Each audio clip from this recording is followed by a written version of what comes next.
পাওয়ার এবং ইন্টারনেট সহ পুরো ব্যবস্থাটাই সেই সময় বিচ্ছিন্ন হয়ে যায় এবং আমরা ইন্টারনেট বন্ধ করতে বাধ্য হই।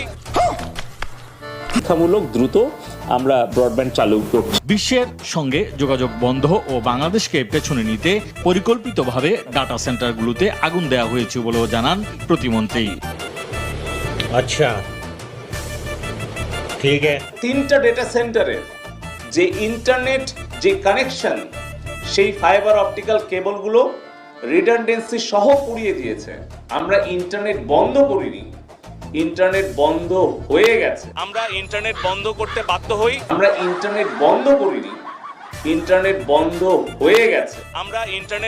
করতে বাধ্য হই। নাটক কম করো প্রিয়।